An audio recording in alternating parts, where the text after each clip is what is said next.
taking a critical look at the gaming news of the week. This is Augmented Reality, presented by the Triple S League.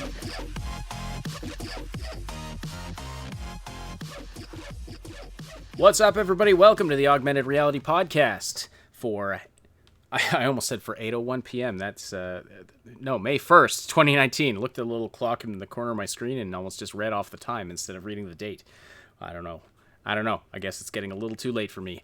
This is the Augmented Reality podcast, your source for news, leaks, and insights about games in the gaming industry. Double asterisk. My apologies for starting a minute late. Just, no excuses. I will flog myself later. Thank you, everybody, for joining us, though. Everyone who's already in the live chat, it's great to see you here. As I said, it's May 1st. This is the Wednesday evening edition of the show, and my name is Ashenity. I'm here, as always, with Cybsidian. So you just got off of your debut appearance on the Differently Wired podcast with Max Derritt. How was that? I wasn't able to catch it live, but it was really good. It was really good. We talked about the some of the challenges that come with being on the scale. So it's pretty cool to do that. Max has got a great channel. If you know anybody who's autistic, or you want to try and, or if you are yourself and you want some extra resources, great place to pick that up. So yeah, it was pretty good. And it's been all kinds I gotta say that kind of leads into the first story that we're going to cover about Sonic. It's like, okay, I've come to the conclusion that movies based on video games should be illegal. I'm against government intervention in art and media and stuff like that, but in this case, I'm willing to make an exception because this is just getting ridiculous.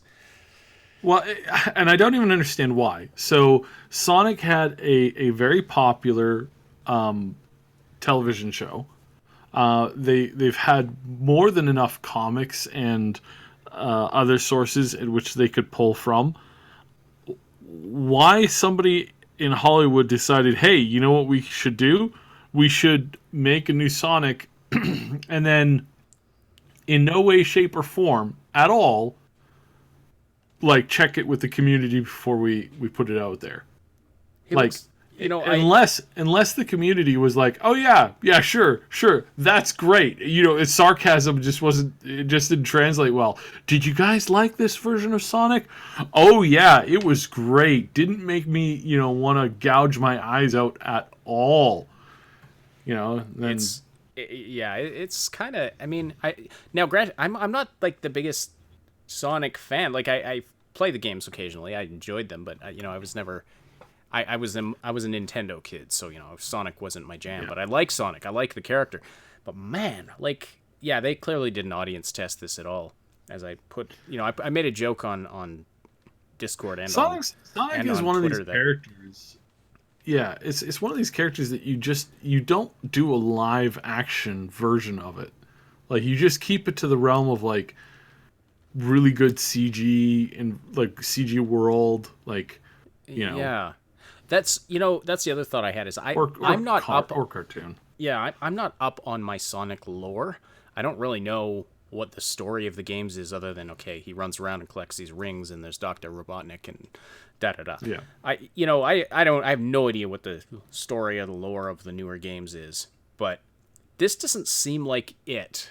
Real world setting. It's not. And, Jim Carrey is Dr. Robotnik, and someone just said in the chat, oh yeah, it was double asterisks again. Jim Carrey is great in any role. And in general, I agree, but I feel like either someone had something on him to get him to sign on to this role, or he was just handed a script and he was like, do I have to wear a full bodysuit? And they said no. And he's like, I'm in. Jim's been doing a lot of random stuff recently, which is not bad. I mean, he's at the stage where he can do pretty much whatever he wants. Yeah. But I do feel sorry for him because, I mean, he did suffer from, like, just recently he was under the impression that he was going to die in nuclear fire. So there was that, right? So that changes a person, generally speaking. When you are told by local authorities and then confirmed by local authorities and then just left to die, that you're going to die in nuclear fire, and that for what 45 minutes this is your existence. So he spent that time contemplating his life, and then when he realized he wasn't going to die, he's like, I'm turning over a new leaf. Sonic movie, baby. Yeah, I mean, it hit him pretty hard. Like, I saw interviews after the fact, and he was pretty shaken, but it's like, that would be. I don't want to downplay that at all. And Jim Carrey, I love Jim Carrey. As I've been a Jim Carrey fan for a long time. Some of his stand-up and a lot of his movies. I miss old Jim Carrey. I preferred old young Jim Carrey, but we'll see. At the very least, this will be interesting. But the internet, I feel like responded. The internet responded to the Sonic look, and they made it like 1,000 times better. They did. But I think this is probably the first case of the modding community coming together to fix a movie. Because wow. Niv Ozzy, nothing happened to Jim Carrey, but he was in that scare. Where was that? Was that Hawaii? It was on Hawaii Island. He was on the Hawaii Island when the Hawaiian Islands missile defense system informed everybody on the island that, hey, there's a nuclear missile from North Korea headed our way, and it will impact in 30 to 40 minutes. Not a drill. Yeah. And then another one went out and said, hey, just so you're aware, this isn't a drill. You're all going to die.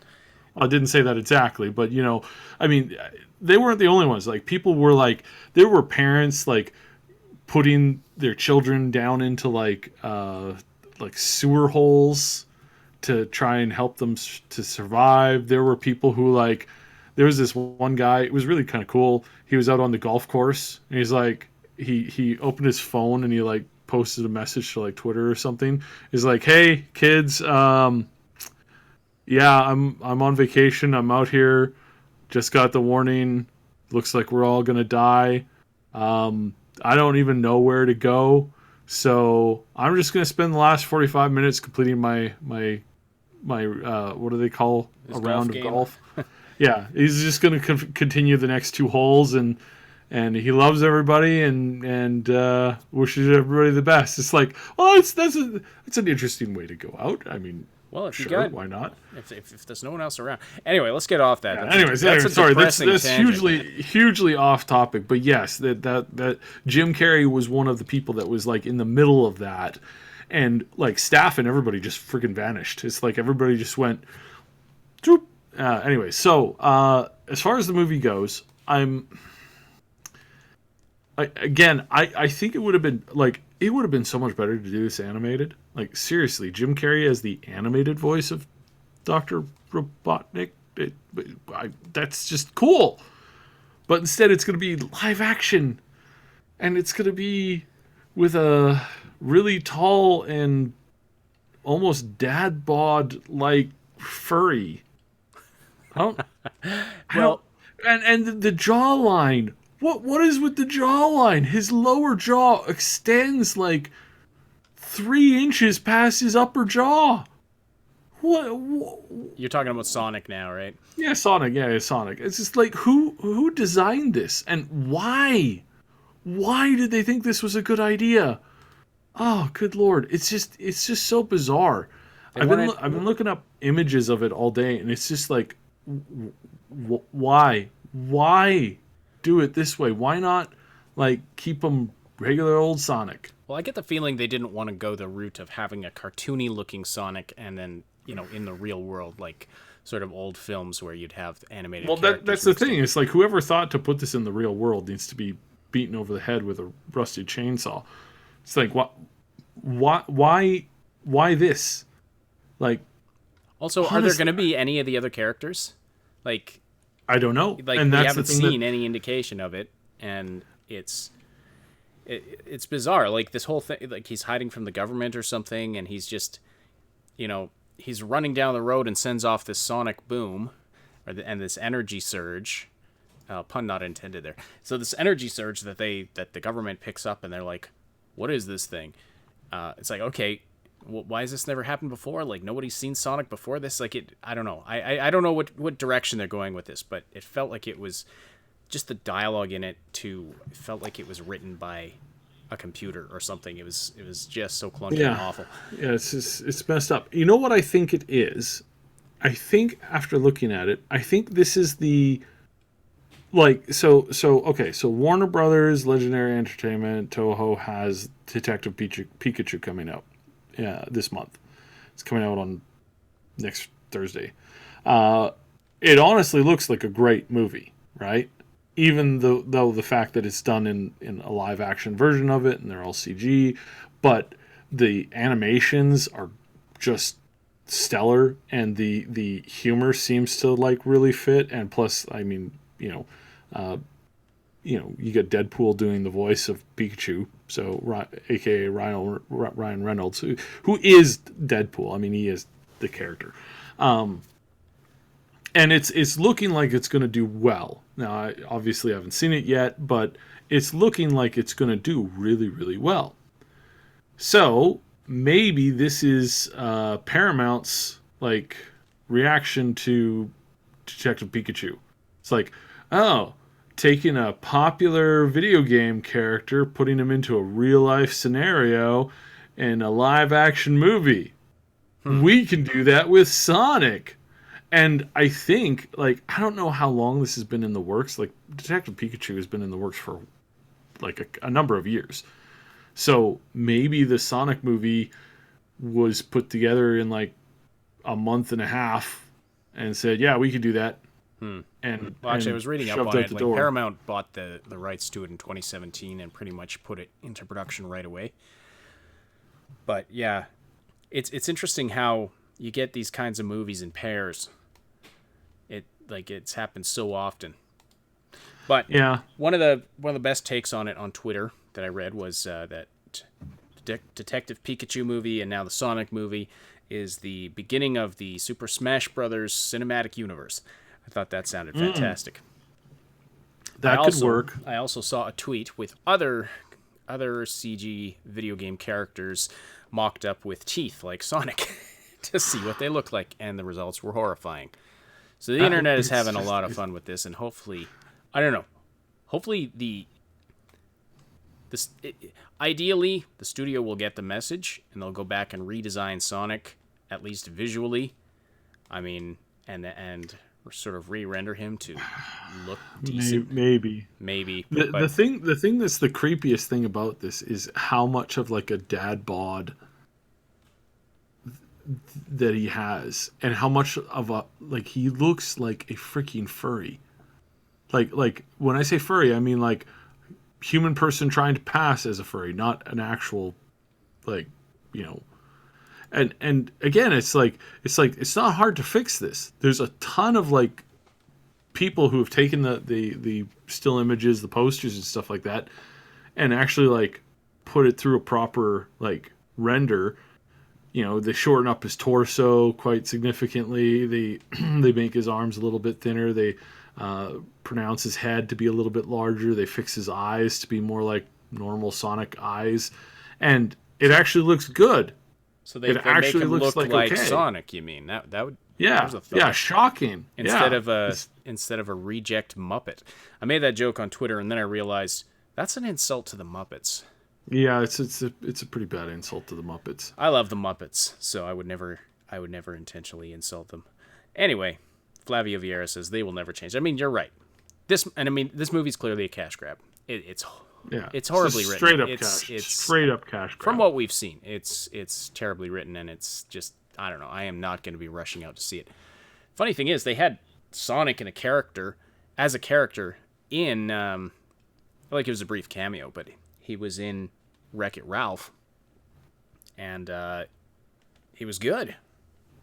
Like, it was a good rendition of Sonic. So anyway, so yeah, the Sonic the Hedgehog movie is a thing that exists, and that's about all that we can say about it right now, I guess. So anyway, all right, well, didn't get to this earlier, but if you're listening live today, please say hello in the live chat and send us your questions and comments as well. We'll read and respond to as many as we can throughout the podcast. And don't forget to slam that like button. It likes it rough, and it tells us in YouTube that you appreciate this content. And if you're listening after the fact on one of the audio-only platforms, we appreciate your likes and follows there as well. But if you want to get the latest info sooner, because it takes us a little bit of time to get the podcast up to the audio platforms, we encourage you to hit the link in the description to subscribe to the Triple S League YouTube channel. Hello to Flavio Vieira, Day and Night, Niv Aussie, double asterisks, great, Derham Bakasa Dodecahedron III. I said I was never saying that name again, but I gave it another shot there. Watership Down Fan, Accelerate, Harkos. Seeing some new names as well as some and Ghost Fixer, as well as some returning ones. So, welcome everybody. We've got so much to talk about today, other than horrible iterations of video game characters. That Borderlands 3 reveal. I mean, how amazing was that today? If you managed to catch it, I know Saib, you hadn't really had the chance to look through it yet, but I watched it almost live. Nothing I haven't seen before. And then. We are also going to be talking about, we've got a little bit on The Last of Us 2, and we also have Epic. Epic bought the game studio Psyonix, with the creators of Rocket League. So Epic Games now officially owns Rocket League. So what does that mean for Rocket League's presence on Steam? We'll dive into that as well. But first of all, let's talk about Borderlands 3. Live game reveal today. I mean, they did a live stage presentation. Randy Pitchford was there. A lot of other Gearbox Studio people were there. It was a good time. It was a lot of fun. I mean, the game looks awesome. It looks like Borderlands. I mean, it's the one thing I noticed right away is that they're not trying to do something. They're not trying to gimmickize it. They're not trying to do something spectacularly different than what they've done before. Mm-hmm. They're trying to make another Borderlands game, but they are they stuck to the formula. Exactly. But they're expanding it in terms of scale. They're expanding it in terms of breadth, and so that they it's going to be a freaking massive Borderlands game is what it's going to be. And of course, one of the biggest additions is the ability to travel to different worlds and different planets. We only got a snippet of that, but I think that's going to be really great, because honestly, when they put the first screenshot, actually it wasn't a screenshot. They said it was a screenshot, and then they were like, "Well, actually, guys, you're looking at the real game." And then they started moving around, and it was actually in the game, which was pretty awesome. But at first, I thought they were going to say, "You're looking at a screenshot of Borderlands 2," because that's what it looked like.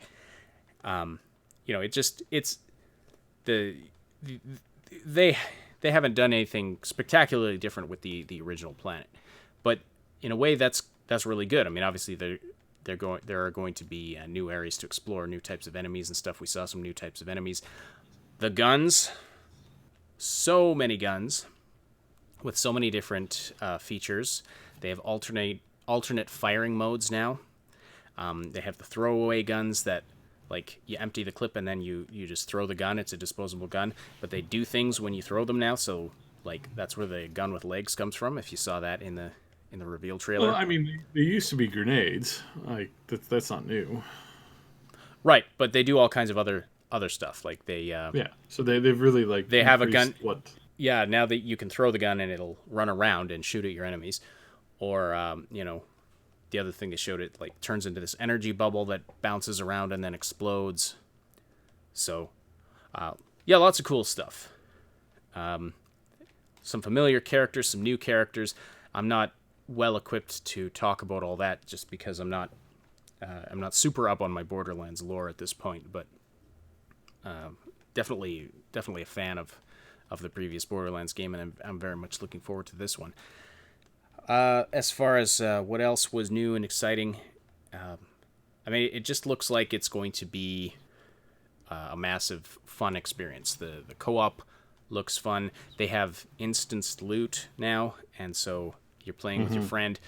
You're not competing for loot. Now, this is an option you can turn on and off, but But yeah, like Yeah, and that was really, really smart of them to add that feature as an optional. Because it means that you can, like, play with friends that you trust or play with randos, and and that's cool and that's good. I was shocked at how many people were like trying to scam each other out of guns and weapons while doing the Save the World version of Fortnite. It's like, my goodness, why is this even a thing? I don't like. Wow, I mean, whenever I hopped on, I was just like, hey, you need a gun? Here's a gun. It's like I've got 500 of them. Take your pick. I don't care. and you made like I joined later than you, and you made me like some guns that were way above my level. That was pretty awesome. Like, I was like, here, just have these because I could use them. It was so many of them. I couldn't even keep them all. Yeah, exactly. So this is still good. This is still good because this means that you're giving extra power to the players. Now, if they could only give the power to the players when it came to purchasing the game on a platform they actually wanted it on, that'd be nice. Yeah, it'd be nice. It is on Humble Bundle, so if you don't want to give the money directly over to Epic, or if you're not buying it on consoles, then that is an option, and that's fine. Now, Humble Bundle usually sells Steam keys, so what are they actually selling? I'm not sure. It's I don't think they've even said it. Well, one of the things is that I don't think it's actually out yet. So the game, you can't necessarily buy it. Although Metro Exodus is now out on Humble Bundle, so I don't know if that's Steam or if that's going for Epic or what. I do know that there's more and more issues with the Epic Store. Somebody tried to buy a game. This is the real common problem. So somebody buys a game, says, sorry, your account was charged, but the order did not complete properly, so we will give you a refund in 3 to 5 business days. It's like, okay. But you took my money. Complete the order and give me the game. I have to now buy another copy of the game, spending the money again. And then they do it again, and lo and behold, another problem. So now they're out, another 20, 60, 80 bucks, right? And then they're like, okay, still not getting it. I guess I'll use a different thing, maybe a different credit card, maybe a different, maybe PayPal or something like that. Do that. Third time doesn't work. So now Epic is sitting on 180 bucks from one person, and they still don't have their game. And it's like, yeah, we'll refund you in 5 to 8 days. Do you know what you can do with, I could set up an account where all this money would go and sit in lieu, delay it by 5 or so business days, and just do this to 2 million people constantly, and I could get 20, 30, 40 million dollars of just money that's just sitting in that account, raking in interest. I mean, I'm just pointing out that if I wanted to basically just make a bunch of extra money, that sure would be a good way to do it. Not saying that that's obviously their intention, because if it is, I think that would probably that has to be illegal. If that's what they're actually doing. Well, intentionally, yeah, but at the same time, if they're doing it intentionally, which, I mean, we're not accusing them of, but I mean, that is, it's frustrating. The Epic Store, and we have more to talk about with this when we get into the Psyonix thing, but the Epic Store is not adding value to consumers. We talked last podcast about Tim Sweeney coming out and giving, with basically putting his Messiah complex on display and saying, if Steam would only, if it would agree to the 88% cut, then we would give up exclusives because we're doing this only for the industry. Which I buy that as much as I buy that CG atrocity in the movie trailer as being Sonic the Hedgehog. And I mean, I went over the reasons why this was complete horse doo-doo. And it was horse doo-doo. Absolutely. And it is still horse doo-doo. There is zero reason why you would do this. As coming from Steam's perspective. Steam, it's a lose-lose situation for them, because you can't actually make money at charging 12%.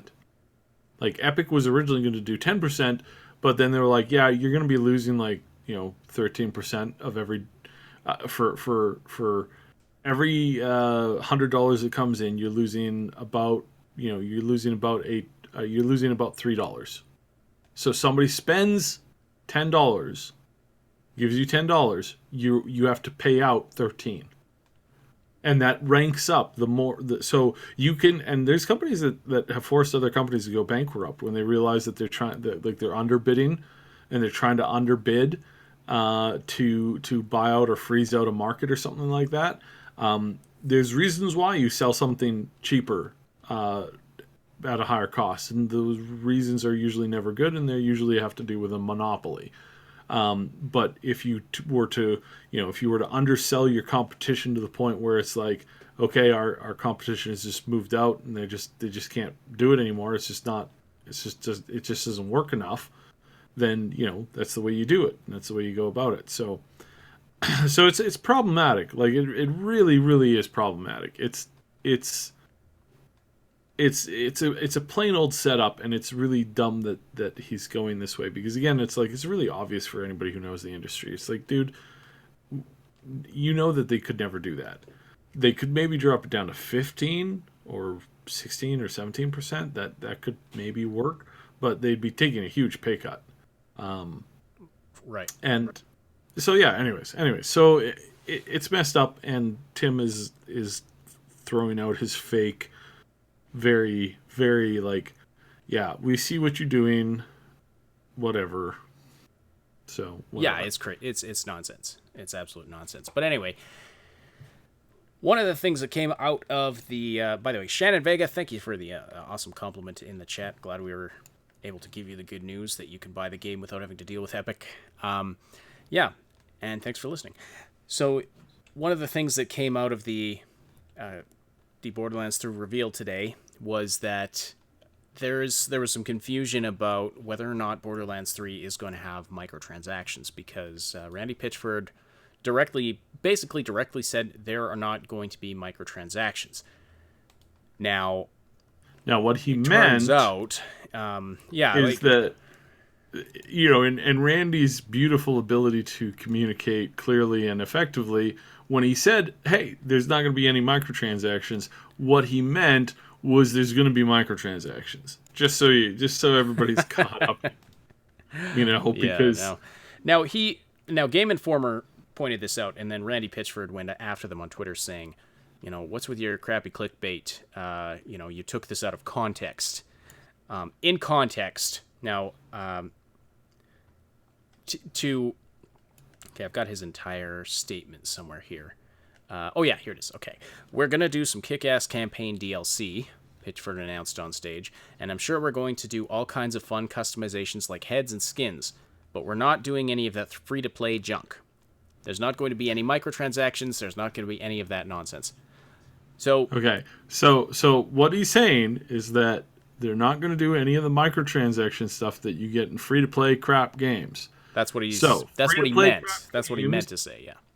Yeah, that's what he meant to say. So free-to-play crap games tend to offer character customization as an option for monetization. So you want a fancy hat, here's $2, here's your fancy hat. So are they doing that? Is the question. It's really confusing. So I thought it was kind of disingenuous for him to go after. Sorry, clicked on something and opened the tab over top of what I was trying to read here. I thought it was rather disingenuous for him to go after Game Informer and accuse them of clickbait, because really he did not express himself well. He did not clearly state what he was trying to say or what accurately reflected the situation. I wouldn't accuse him of lying or trying to mislead. I think he just didn't express himself well. It really didn't make it clear what he actually meant. What he actually meant was clarified by one of the developers from. I have way too many tabs open today. This is really bad. Looking for the quotes I'm trying to read here. So Chris Brock, one of the producers for Borderlands 3, clarified after the fact, saying, when we say no microtransactions, what we're really trying to say is that we're not trying to nickel and dime people. We'll probably make content after launch that we will sell, but we also don't intend to take what Borderlands was and then chop it up into chunks and sell it. Okay, so when somebody says that, to me that says, okay, so you guys are not doing microtransactions. You're not going to sell a hat. You're not going to sell a costume. You're not going to sell anything. That's all going to be in the game. Because if it comes out day one and has DLC or microtransactions or an in-game shop with real-world currency or anything like that, and there's a paywall for accessing, I don't know, a costume, then I'm going to have to call them out on their bull, because when you said, hey, we're not doing that where we cut up the game, meaning here's the game at release, this is all that the game has, this is everything in the game, and everything in the game is unlockable within the game, well, except for this store that we filled with a whole bunch of stuff. That's like, I don't know what word game they're trying to play, so I'm really interested to see how this rolls out. It's obviously not out yet. We're gonna keep our eye on this one. Generally speaking, Randy's not the best communicator, and that's okay. You don't have to be a master communicator, so long as you have other people who can, give a proper response and fill everybody in.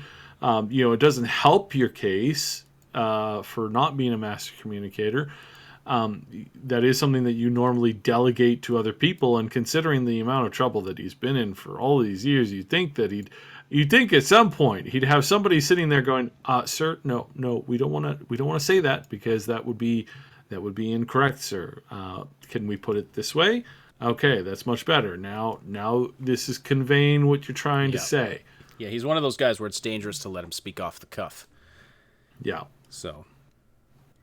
Yep. So it's very concerning, because again, it's like, hey, we have no intention of nickel and diming you. Feel free to check out our nickel and dime store. Well, okay. Right. And now what they're trying to say, at least it appears what they're trying to say, it's kind of unclear, is that they're not going to be pay to win stuff. I don't think they're expressing that very well. Something I would pay for. Here's something I would pay for. Can I get a third-person mod for the game? I can't play the game effectively without one. It's just way too much first-person nauseating movement. Can I get that? No? Instead, there's a store with hats and a stupid coat and a stupid hat. Right. Well. Right. I feel that's just the way that they're approaching the situation, and it kind of sucks. Because again, it's like, why include other people? Again, I'm not saying I expected it. It's just like, I'm just curious. Has anybody ever thought about offering like actual gameplay changes and tweaks and whatnot? Well, some of those could be considered a pay to win. You pay for a third person mod. There are people who will claim that gives you an advantage. So it really doesn't, but whatever. Anyway. So I don't want to get into that. But this is generally speaking, it's like if they come out with day one content accessible via microtransactions, keys to chests, costume parts, new skins, that kind of stuff. If they come out with that day one, then everything they're saying will have been a lie, and they deserve to be called out. Well, they are saying that there will be cosmetic items available for sale. It doesn't say that, so it's not like they're trying to hide that. It looks like there are some people doing damage control behind the scenes. Like, for example, creative director Paul Sage clarified in an interview with PC Gamer that there will be microtransactions, there will be cosmetic items like skins, heads, and auxiliary equipment. I don't know what that means, auxiliary equipment. That sounds sketchy. But anyway, let's assume it's all cosmetic for the moment. Yeah. So it's not like they're hiding it in like the kind of a, like we've seen some games hide it, like in an Activision type way, where they wait till the game reviews are out and then they stick it in, and like, so some of the people from Gearbox they're telling the media, they're saying, yes, this stuff is going to be in there, but we are not going to be selling loot boxes. We're not going to be selling pay-to-win stuff.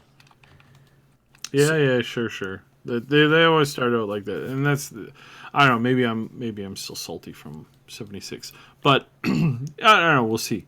All I'm saying on that front is it doesn't look like they're trying to necessarily deceive the public, but it is definitely being. They're not communicating very well on this. They've got to get their messaging. They've got to improve their messaging on this particular topic. So, all right, yeah, it sounds like actually that third-person mod that you mentioned might be in high demand. We've got Shannon Vegas saying, yes, third-person mod would be great. Double Asterisk says, every Borderlands game I have to mod it for more FOV. And... Yeah, it's a common problem. A lot of us have it. Double Asterisk does ask, every Borderlands game I have to mod it for more FOV. They also state that anybody can run for president if they're rich enough, and I would like to confirm that yes, I will be running for the role of Supreme Overlord Commander in the presidential election in 2028 or maybe 2032 once I get my full cyber augment. I gotta wait for that pesky technology, but yes, no. Generally speaking, yeah, that's like. Randy kind of runs his mouth on some of this stuff, and sometimes it's very funny, sometimes it's very frustrating, but we'll see how this evolves. They may reconsider this depending on the outcry. So if you are against them having a store and locking certain things behind a cache wall, then let them know. Push out against it. Say, hey, Randy, I don't agree with this. I don't like this. I don't want this in the game. I want to be able to access it through this other means.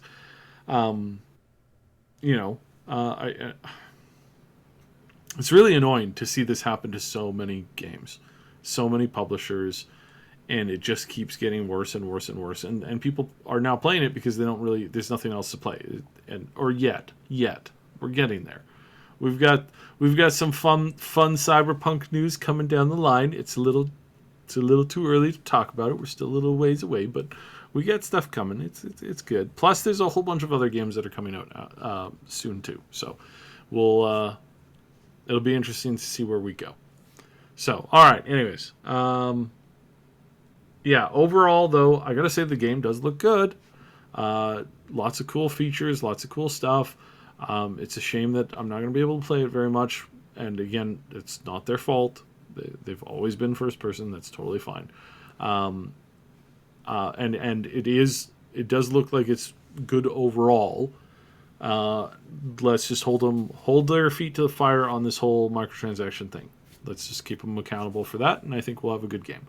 And I will look forward to buying it when it shows up on Steam. So, because I was going to say this. I uninstalled Epic. I had enough of their crap the other day, about a week and a half, 2 weeks ago. I was like, nope, it's off. Everything's gone. Fortnite's gone, which is a shame because I mean we used to do a lot of Fortnite content, and it's just like, nope, I just can't do it anymore. I'm sorry. Just until you fix your damn thing and until you stop screwing with people, I'm just gonna do a hard line in the sand. And I mean, I'm not encouraging everybody else to do it, but just for now, I'm not gonna mess with it. So yeah. Anyways, what's next on the docket here? Well, while we're on the topic of Epic, let's talk about Epic acquiring Psyonix, the developer of Rocket League. Yeah. So this was announced today.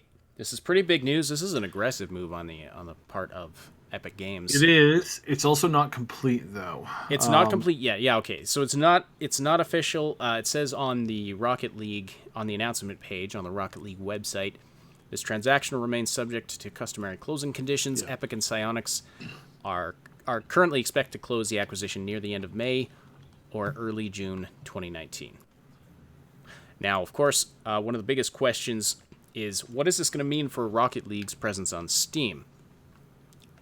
And after looking at various news articles and digging into this a bit, the best I can say is we don't know at this point. Originally, it was reported that the original statement from Rocket League was the statement from Epic. Anyway, the original statement, as it was reported, was that the PC version of Rocket League will come to the Epic Games Store in late 2019. In the meantime, it will continue to be available for purchase on Steam. Thereafter, it will continue to be supported on Steam for all existing purchasers. So a lot of people were taking that to mean that once it comes to the Epic Games Store, it's not going to be on Steam anymore. But Epic reached out and basically clarified that we are continuing to sell Rocket League on Steam and have not announced plans to stop selling the game there. According to an Epic Games spokesperson, Rocket League remains available for new purchasers on Steam, and long-term plans will be announced in the future. Now, this still, I feel this is just as fuzzy as the first statement. Honestly, they have not announced plans to stop selling the game on Steam yet. That's true, they haven't. Yep. Doesn't mean they're not going to. Does not mean they're not planning to announce plans to stop selling the game on Steam. And on the Psyonix, on the Rocket League website, again, there is a quote about Steam as well, which, of course, I have misplaced on my page here. Well, overall, like, we're looking at this... Oh, here it is. So they said this is on the Rocket League website now. We wanted to clarify something for you after today's news. Rocket League is and remains available on Steam. Anyone who owns Rocket League through Steam can still play it and can look forward to continued support. So once again, ambiguous statement about whether or not they're going to keep selling it on Steam. It seems like they're trying to get you to infer that yes, they'll continue selling it on Steam while not actually committing to that. All they're committing to is that if you have already purchased it on Steam, that you'll be able to continue playing it on Steam. That's all they're committing to. That's all that they're saying with any certainty. Reading these statements, I'm 100% convinced that either they're not sure, they haven't decided yet, or they've decided to remove it from Steam, but just they don't want to have an uproar about it right now. And so they're not committing to that. They're trying to stealthily put out a vague statement on that. So if you want it, I honestly think that it's going to they're gonna let people who are currently playing it continue to play it. Rocket League's had a little bit of a drop in general user playability. People have not been playing it. The numbers have gone down a little bit. They've gone up and down a little bit, back and forth recently with some of the newer updates, some of the other stuff that's come out. Generally speaking, though, they've needed to get a boost, which is okay because they're a relatively small studio. They're for what they've done and for the success that they've had, they're still fairly small, and they needed a big, like, if they were going to take this to the big leagues, they need somebody to show up that's got, like, an extra $200 million to spend on advertising or a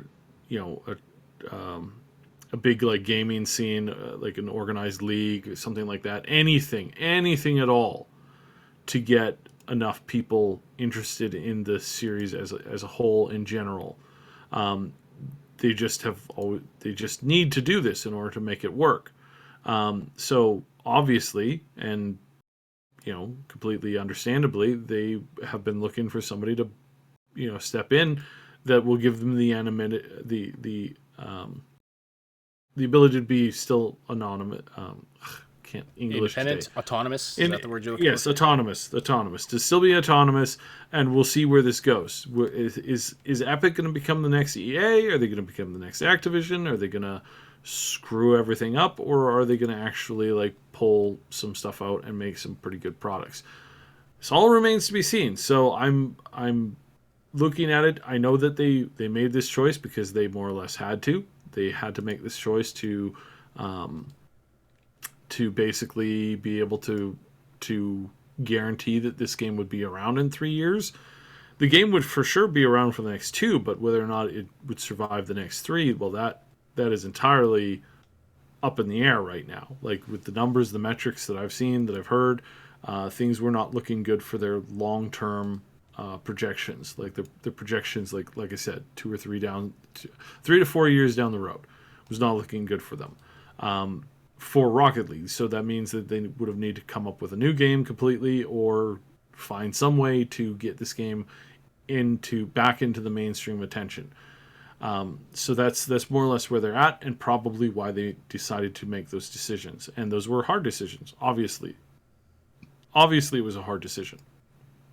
So we'll see where this goes. As far as what Epic's going to do, again, we don't know how much more Epic is willing to force out the competition. I've said this before. Tencent owns they own nearly 45% of the voting rights within the studio itself. You know, Tim can say they only own 40% and they don't have any say all he wants to, but that's a bold-faced lie and he knows it. Tencent owns the majority share not the majority share. They own just under the majority share of being able to dictate every move that the company makes. And it's concerning. It's concerning for the guys who are working on the Unreal Engine, the guys who have absolutely zero involvement in making these decisions. They have absolutely zero involvement in trying to connect with this whole, like, you know, buying out of exclusives and that kind of stuff. They just don't have access to this stuff, and they are concerned. They're worried. They're standing back and they're going, "What's happening to this company that I've been working at for the past 10 years? Why is it doing this? I don't understand." They tell us it's all good, and to just keep doing what we're doing. So, you know, and I've praised that side of the company before. The company that makes the Unreal Engine, very solid group of people there, great team, interested in making tools to make people make better games. That's all they're interested in. Tim has taken the company in a totally different, radical direction that none of them would have even dreamt of doing 2 years ago. 2 years ago, this whole concept was absolutely foreign to them.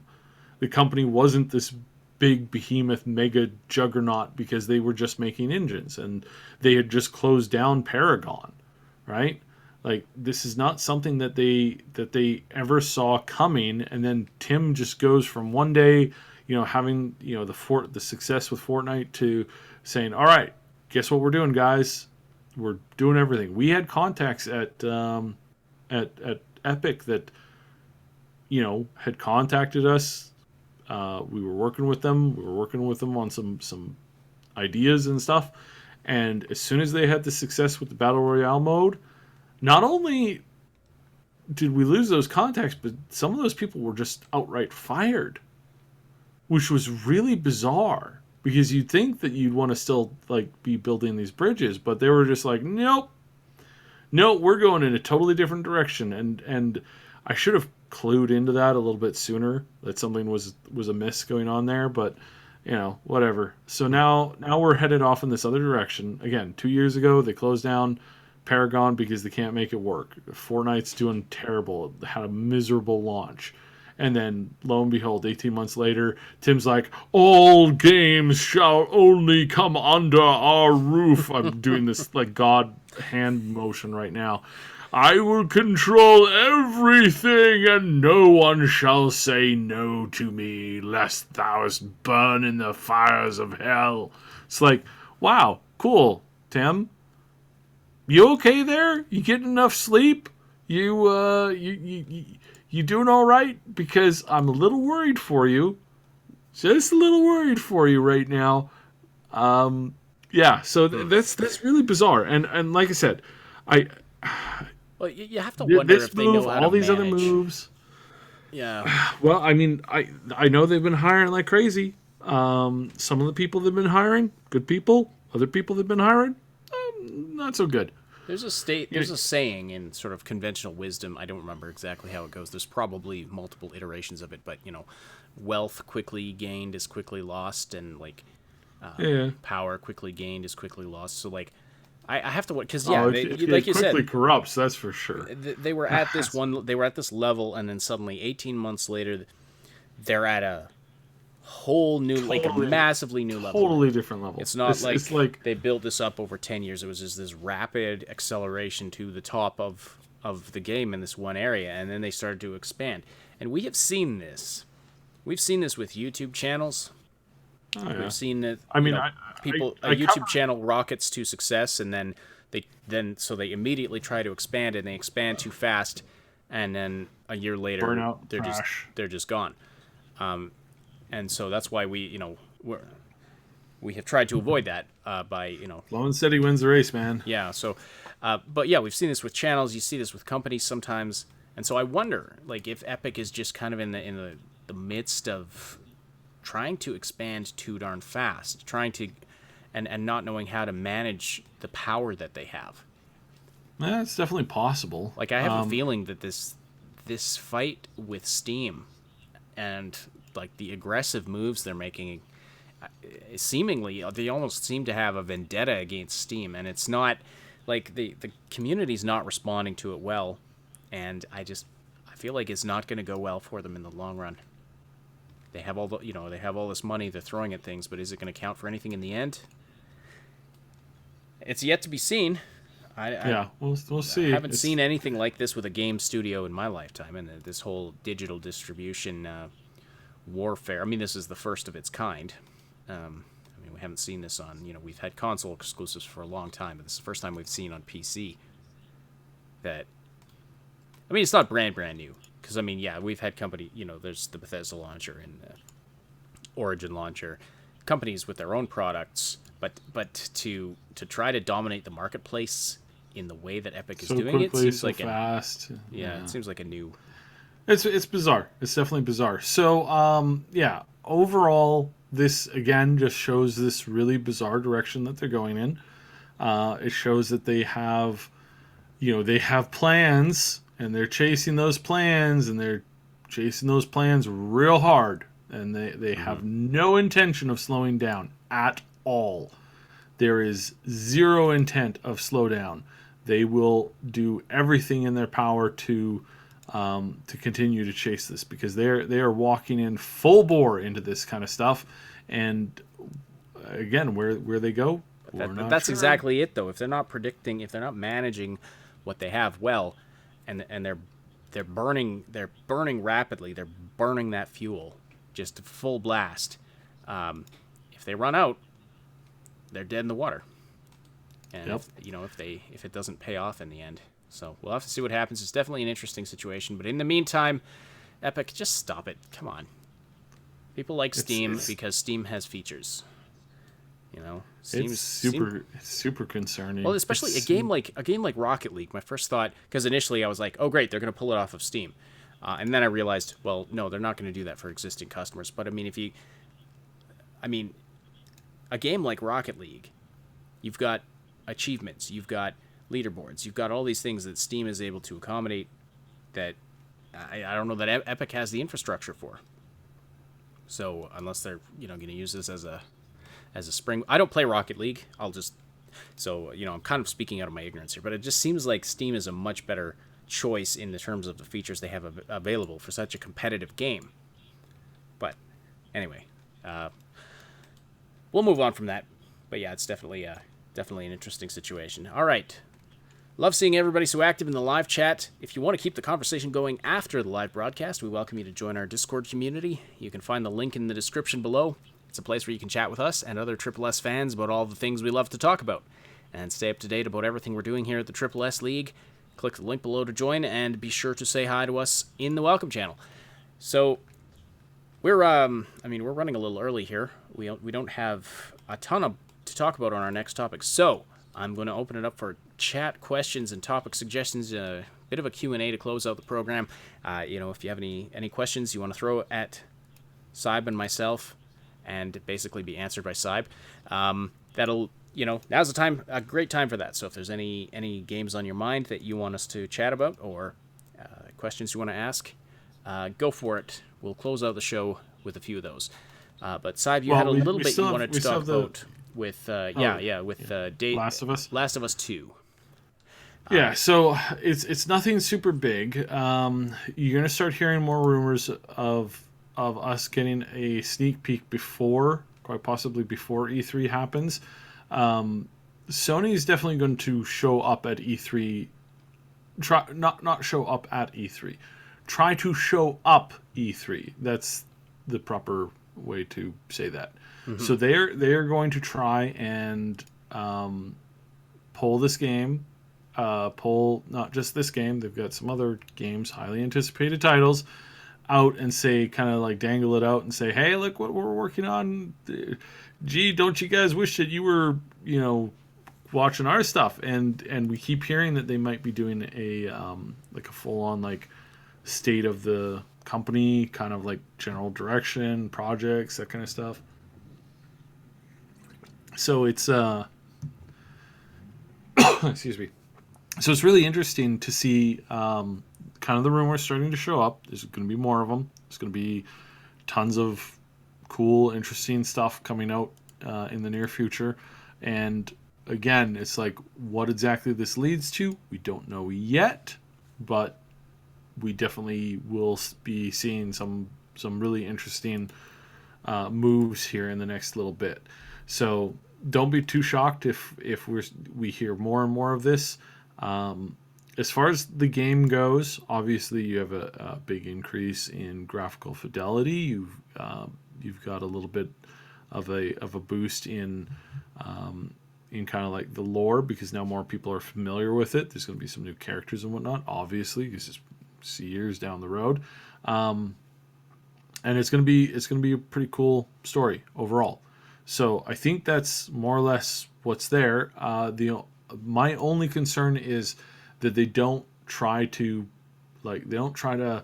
just set it up too much in that way. No, that's not the right way to English words. I swear, I don't know how you people use this language. My only concern with it is they're gonna make this story too bland, too like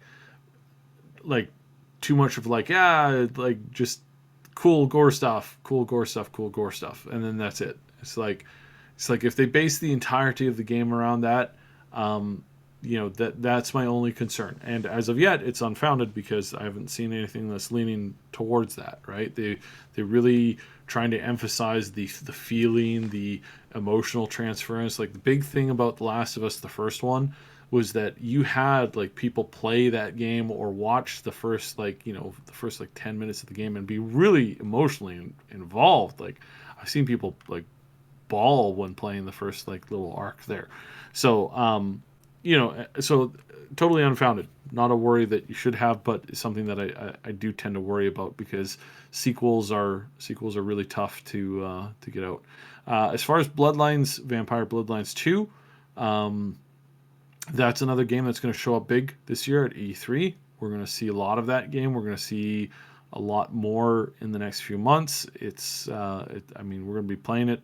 Well, we're going to be well into it this time next year. So this is another game that it's going to be good, I honestly think.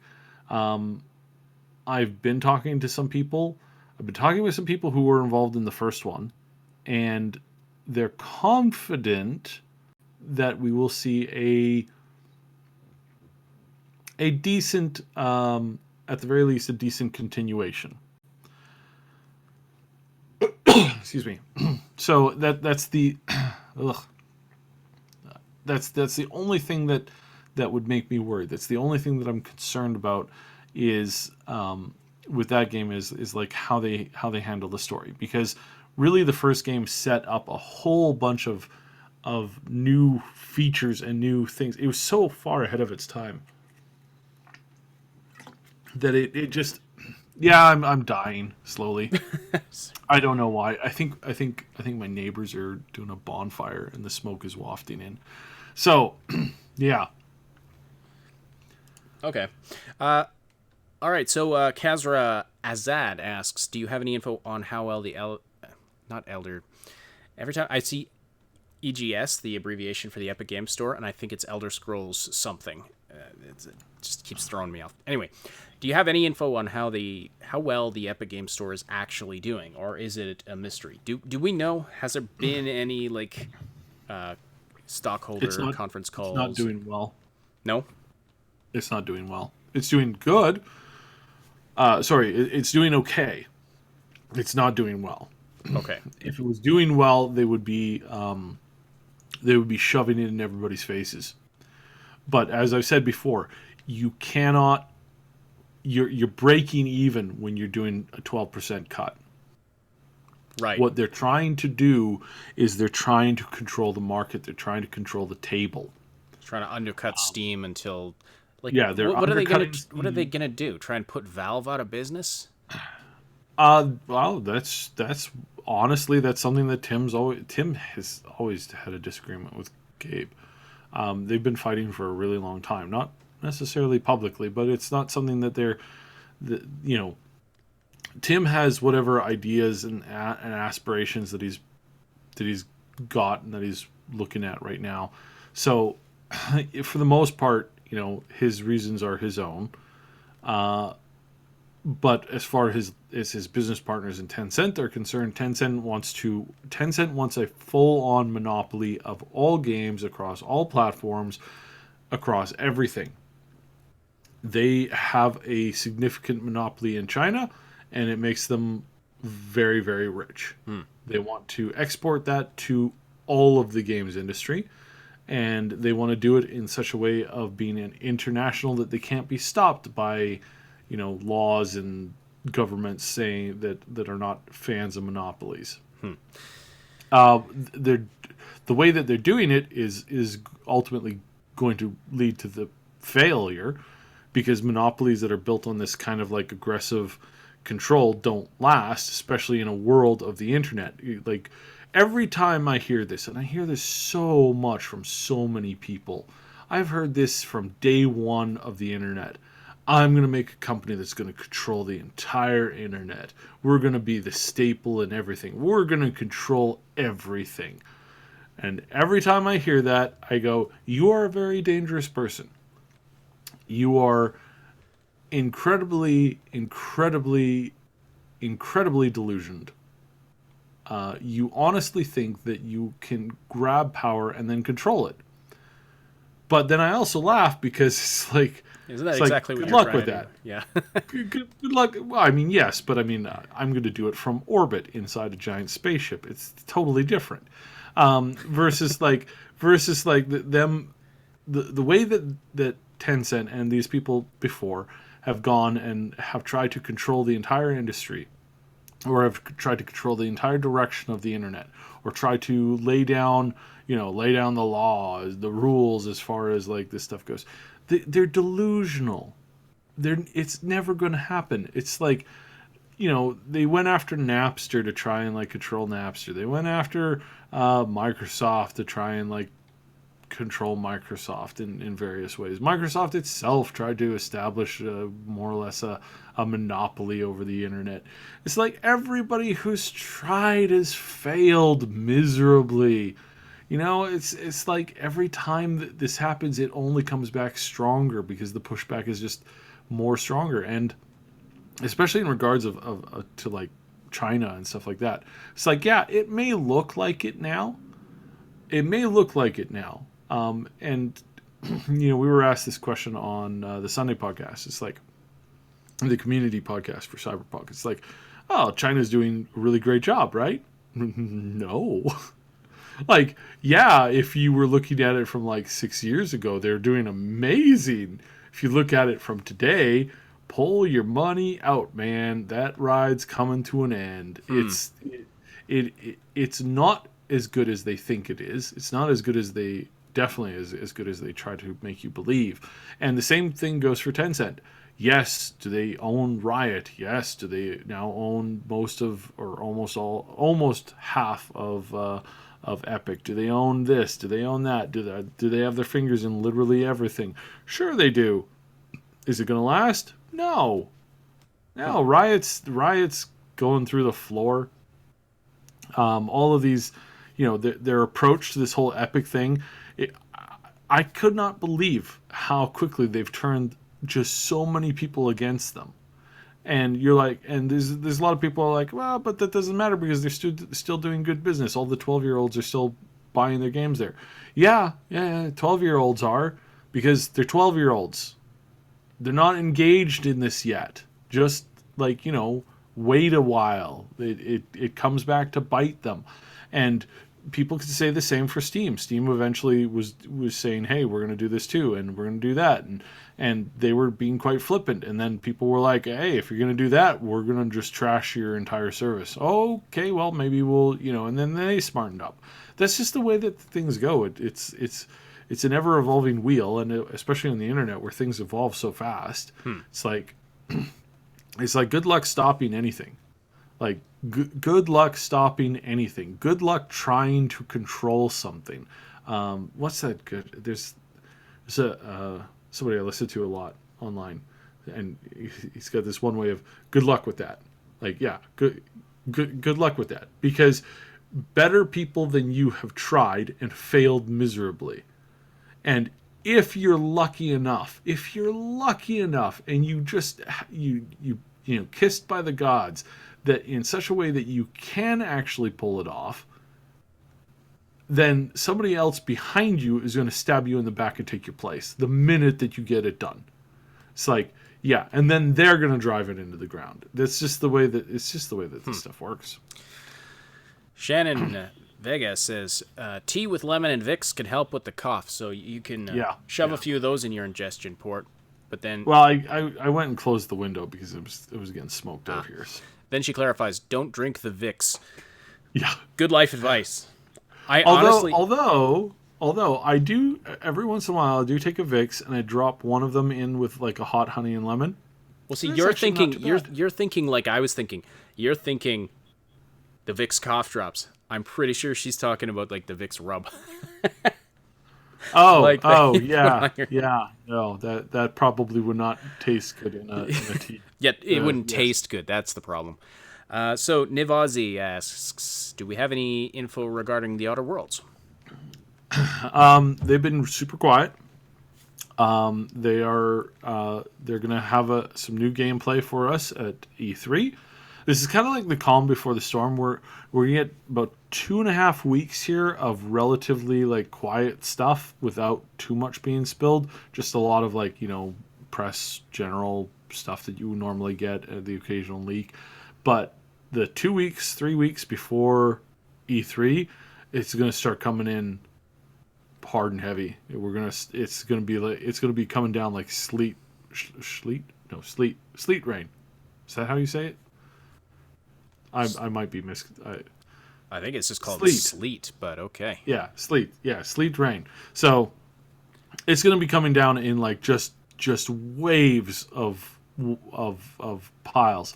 This is the final E3 of this generation of consoles, most likely. It's just like it by everything that we've seen, looks like the PS4 is coming in probably spring next year.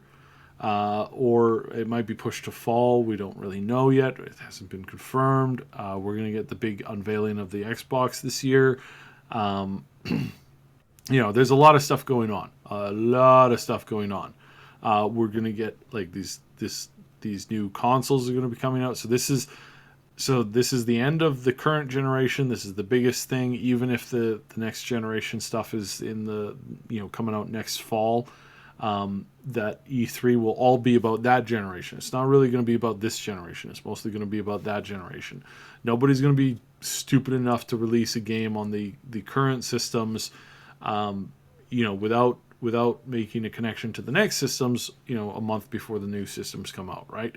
A lot of games are going to pause. They're going to go back. They're going to add some, 8K, 4K graphics. They're going to make sure that they've got some ray tracing tech in there just to be sure, and then they're going to pause it, wait a month, and then release it. So of course you're going to get people selling games, which always happens for the current console generation.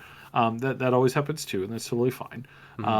But this year is going to be big. It's going to be big because of the tech. It's going to be big because of the big movers and shakers that are setting things up. The next E3 is going to be decent, but between the two of them, I think this E3 is going to be bigger and better and have more stuff. Not just the E3, like this whole year. From now until till next spring, this is going to be like the big moment for a lot of stuff.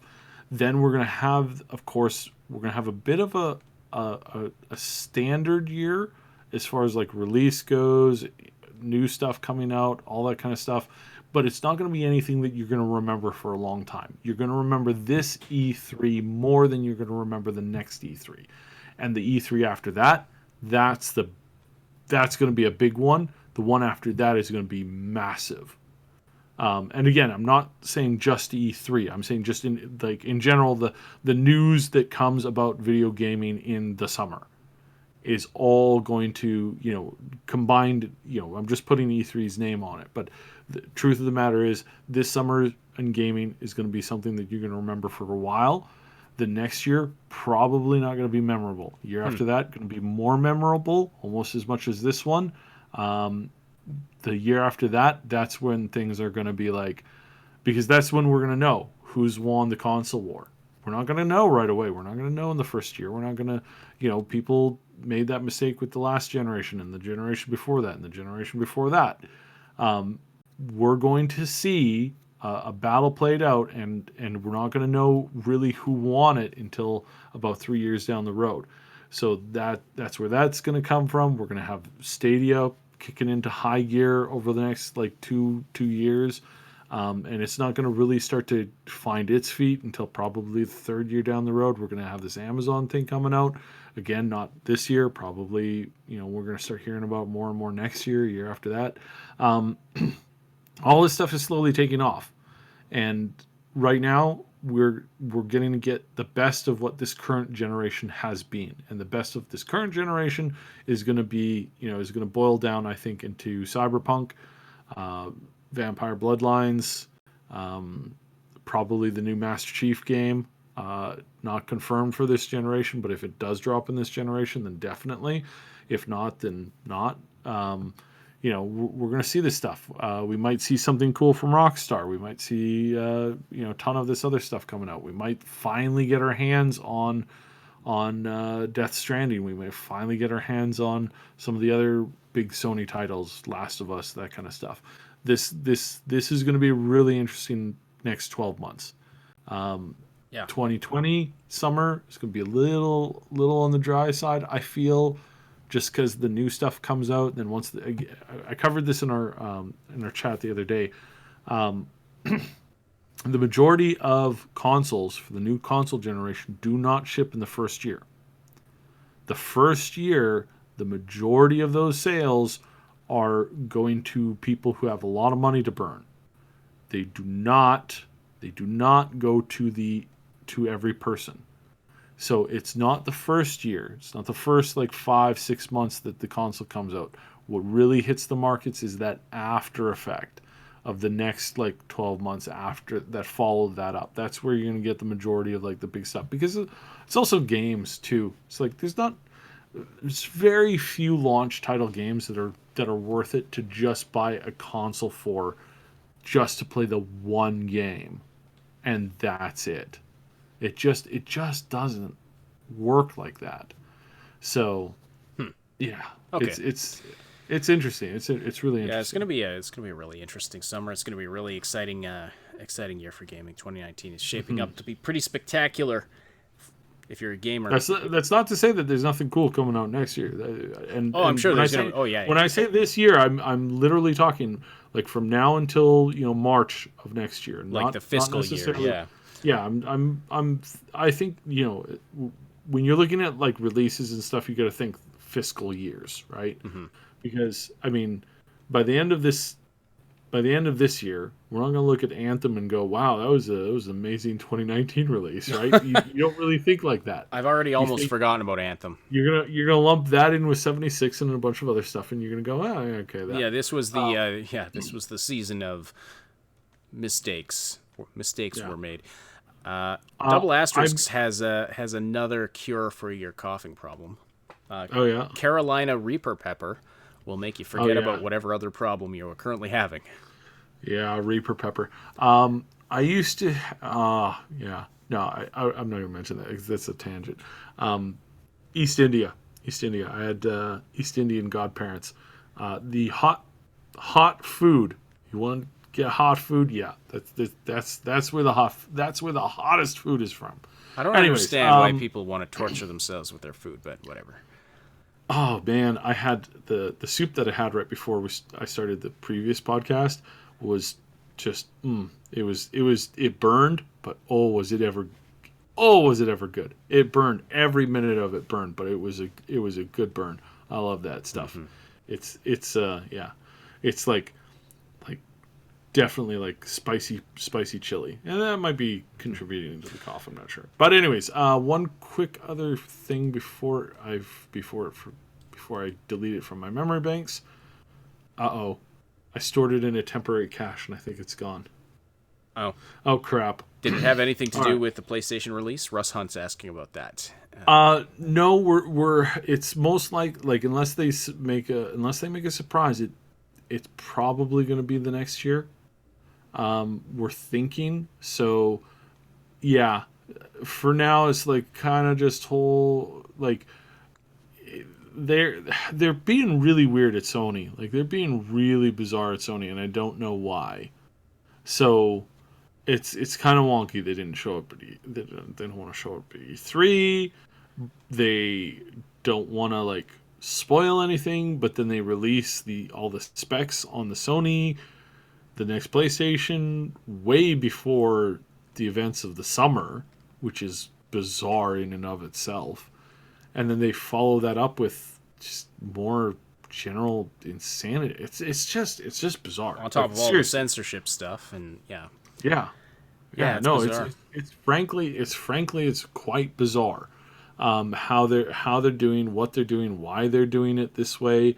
I don't get it. I don't understand. They've opened themselves to be sidelined by the next Xbox product. If they're not releasing it this year, then I mean, I hate to say it, but it's like if they're not going to release it this year or in the spring, if they're going to release it fall next year, those specs might not be stellar. Like already, I'm starting to see and get some news about the upcoming GPUs for the PC that are due out not this year but next year, and it's like they're all coming in with ray tracing. Not only are they coming in with ray tracing, some of them are like, some of them are going to be running like 8K graphics like it's nothing. If that's the case, then I mean, Sony's already behind by the time they even launch, which again, it just confuses me as to why on earth did you launch this now? Why now? Why not wait? Like, why not talk about it in like 8 months or 12 months from now? That's just, that's just bizarre. You know what I just realized? Why Sonic looks so disturbing to me in this picture? He's got human teeth. Oh yeah, and he's got human teeth. Yeah. That's the other creepy thing. Like I said, it's a furry. It's a furry. You're an abomination. It's totally a furry, and it's totally creepy. It's really bizarre. I do not know what's up with this. Yeah. But yeah, it's weird and wonky. All right. Last question here, just for fun. I want to take Shannon's question. I am just curious about what games you guys are playing and which 3 games you are most excited to come out. We'll end on that note. I've been playing the crap out of Sekiro. Absolutely love that game. And before that, I was playing The Messenger. If you like a good retro platformer, definitely pick up The Messenger from Devolver Digital. It's fantastic, absolutely fantastic, and it's got free DLC coming this year. Games that are coming out, definitely, of course, Cyberpunk 2077, also The Outer Worlds, very excited for, and you might roll your eyes at this one, but Jedi Fallen Order, I'm looking forward to it. I'm not in the sense of like, oh my gosh, I'm can't wait for this game because it's going to be so awesome, but more in the sense of like, maybe it'll be good. and I'm really, really curious to see what they've done with it, and if it's good, if it harkens back to like the classic Jedi games, then that could be a fantastic time. Oh, right. I was going through the recycle box and I found where my idea was. One thing that I'm gonna say that I really hope we see from Bethesda this year, that I hope beyond hope that we're gonna get just a teaser for. I would seriously, I would do a lot. Bethesda, just let me know, who you need to go off, and I'll have it arranged in a heartbeat. A Commander Keen game. Well, that would be fantastic. Seriously, could you think of anything better than having a full-on Commander Keen game? Oh wow, that would just be so much fun. So much fun. I cannot it's so good. Just the thought. Yeah. Anyways. Classic games from our childhood. Yeah. I'm really interested to see how Plague's Tale turns out. Got my eye on that one. We're gonna be doing a lot with that one coming up. That's coming up in 2 weeks from now. Then we've got of course Cyberpunk, which I'm still a good 70-80% sure we're getting that this year, for sure. I'm relatively certain on that. So you're certain that you're 70 to 80% certain. Gotcha. Yeah. I'm pretty certain on that. If we see it, if we get a release date, then of course we'll know the release date. If we do not get a release date, it means it's been pushed over to next year. But if we get a release date, then we'll get the release date, whether that's this year, or next year, or whatever. We'll see it obviously when we see it. So overall, it's I'm really stoked for that. Then got a couple other games that I've been keeping my eye out on for. But this year, I'm also going to be trying to get my book out. So I'll be keeping everybody updated on how that goes. Mm-hmm. So. Shannon, you've mentioned your husband 3 times in the chat. You should get him to listen with you, and then I will go out on a limb and say couples that listen to this podcast have a 100% success rate. Now you'll be the first guinea pig to actually test that theory, but we will not be held responsible for any and all consequences on your relationship if they're bad. But if they're good, and it's amazing gamer sex for the next 3 months, well, that'd be a great marketing point, I think, for this. Apparently it's way too late to be doing a podcast. Niv Aussie, wondering if Sekiro is that good.